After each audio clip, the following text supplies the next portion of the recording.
नमस्कार बच्चों, आप सभी का आपके अपने YouTube चैनल अपनी देव एकेडमी में स्वागत है। जैसा कि आप सभी जानते हैं, हम लोग भारतीय राष्ट्रीय आंदोलन पढ़ रहे हैं आधुनिक इतिहास में, और भारतीय राष्ट्रीय आंदोलन के क्रम में हम लोग आ गए हैं नेहरू रिपोर्ट पे। पिछले क्लास में हमने साइमन कमीशन का गठन देखा, साइमन कमीशन का भारत आगमन देखा और साइमन कमीशन की रिपोर्ट देखी।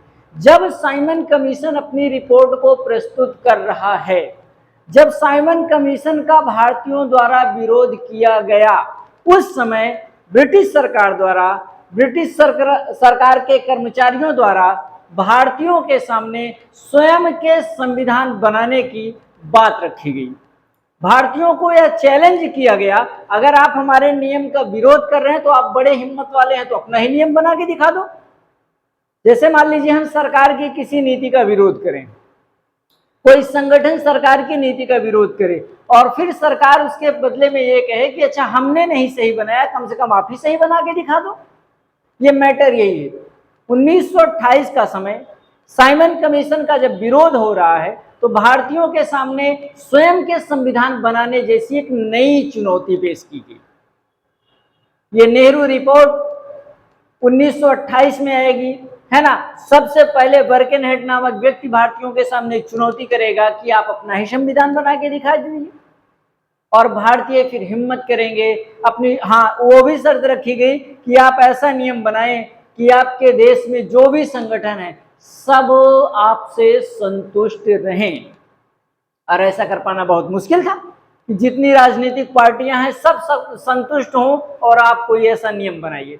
फिलहाल आइए देखते हैं नेहरू रिपोर्ट। नेहरू रिपोर्ट 1928 में तैयार की गई। एक एक पॉइंट। नेहरू रिपोर्ट जब आपकी बन रही है, इस समय भारत का वायसराय कौन है? यानी 1928 में भारत का वायसराय कौन है? Lord Irwin. एक प्रश्न ये बनेगा, इस समय वायसराय आपका कौन है? वायसराय, तत्कालीन वायसराय कौन है? इरविन। तत्कालीन वायसराय कौन है? इरविन। और नेहरू रिपोर्ट तैयार किसने किया था? मोतीलाल नेहरू। ध्यान देना, अध्यक्ष भी यही थे, मोतीलाल नेहरू। मोतीलाल। आइए देखिए, भारतीयों के सामने जब संविधान बनाने की चुनौती को रखा गया तो भारतीयों ने क्या किया, आइए देखते हैं। इसमें संविधान बनाने की चुनौती को भारतीयों के सामने सर्वप्रथम, देखिए एक एक पॉइंट लिखो, संविधान बनाने की चुनौती को भारतीयों के सामने सर्वप्रथम लॉर्ड बर्केनहेड, लॉर्ड बर्केनहेड, ध्यान से समझना, संविधान बनाने की चुनौती भारतीयों के सामने सर्वप्रथम लॉर्ड बर्केनहेड ने 24 सितंबर 1928 को दी। कब दे रहे हैं? 24 सितंबर 1928 को लॉर्ड बर्केनहेड ने कहा कि दम हो तो संविधान बना के दिखाओ। आगे आइए, इसे कांग्रेस ने स्वीकार किया, भारतीय राष्ट्रीय कांग्रेस ने इसे स्वीकार किया और एक सर्वदलीय बैठक बुलाई। भारतीय राष्ट्रीय कांग्रेस ने इसे स्वीकार किया और एक सर्वदलीय बैठक बुलाई। मतलब उन्होंने कहा कि भारत की जितनी भी राजनीतिक पार्टियां हैं सब अपना विचार दे सकती हैं कि हम संविधान कैसे बनाएं। सर्वदलीय बैठक बुलाई। कब बुलाई? 28/8/1928 को। 28/8/1928 को एक सर्वदलीय बैठक बुलाई। और कहां पे बुलाई भैया? दिल्ली में बुलाई। बैठक कहां बुलाई गई?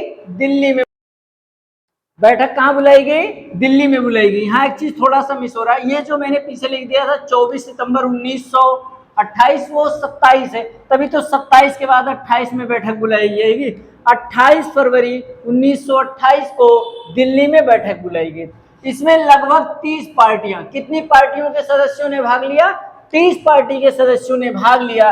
30 पार्टी के सदस्यों ने हिस्सा लिया। इसमें मतभेद हो गया और कोई निर्णय नहीं निकला।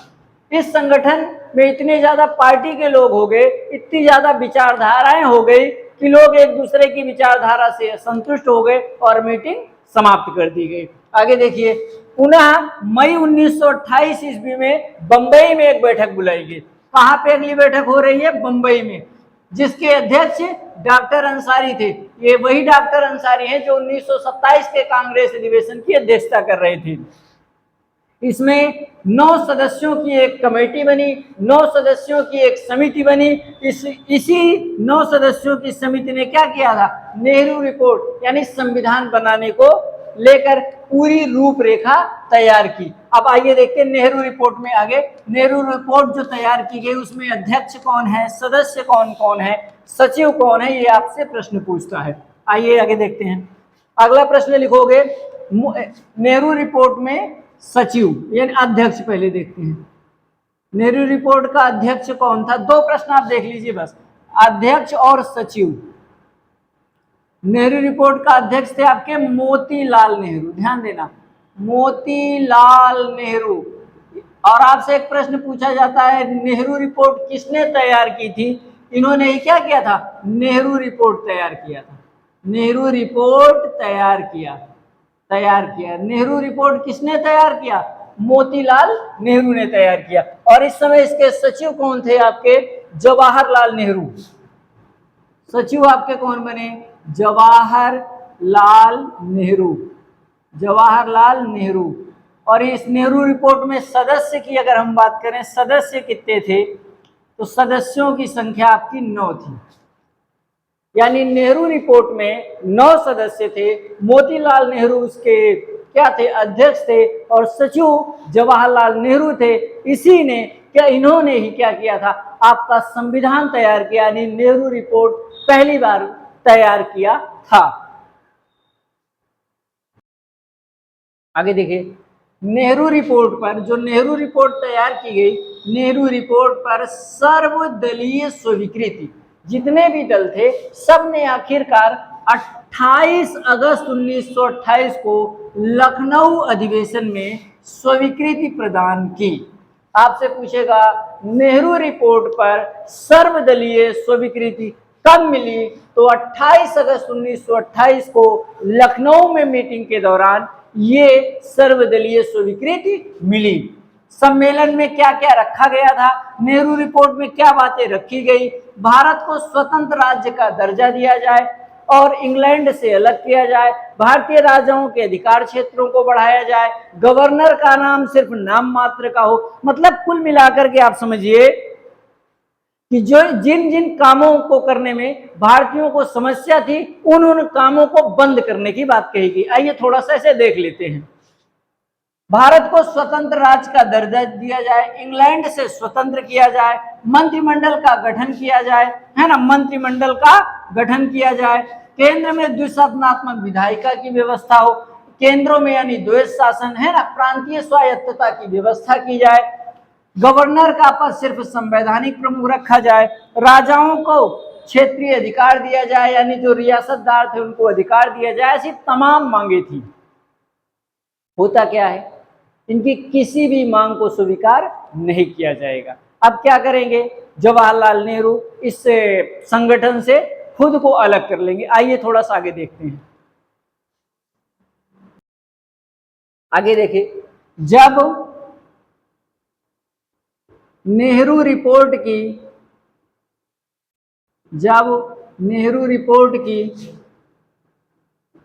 किसी भी बात को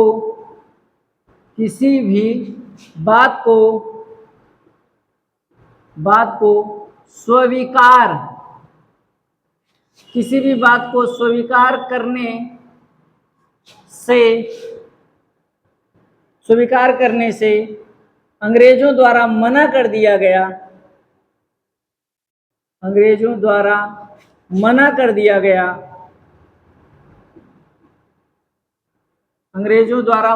दिया गया, तो नेहरू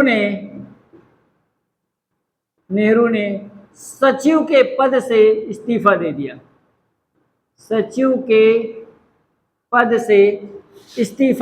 सचिव कौन थे आपके सचिव थे उस समय कौन भाई, जवाहरलाल नेहरू। सचिव के पद से इस्तीफा दे दिया तथा सुभाष चंद्र बोस के साथ मिलकर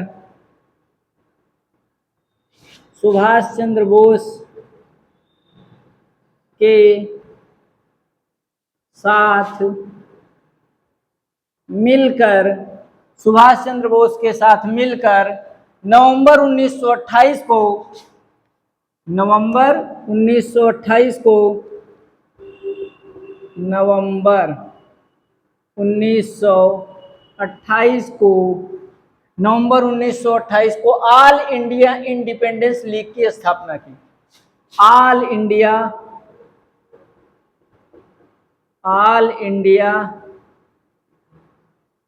इंडिपेंडेंस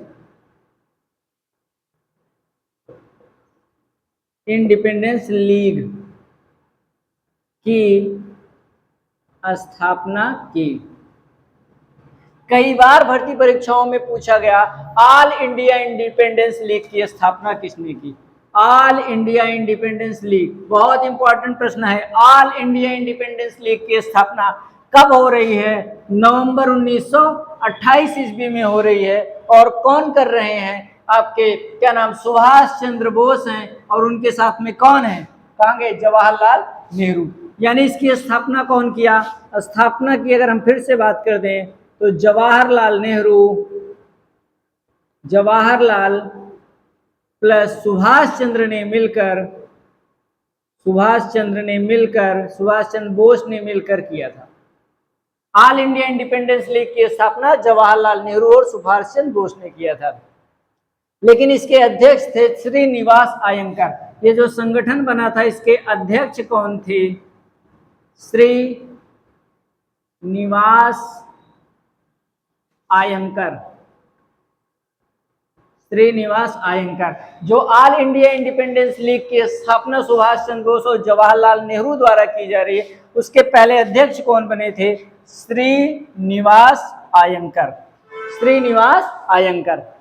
ठीक है ना। अब फिर से एक बारी बात को समझो। भारतीयों के सामने संविधान बनाने की चुनौती रखी गई। उस चुनौती को मोतीलाल नेहरू ने स्वीकार किया, सचिव जवाहरलाल नेहरू बने। अंततः इन लोगों ने जो अपना संविधान बना के तैयार किया, किसी बात को माना नहीं गया।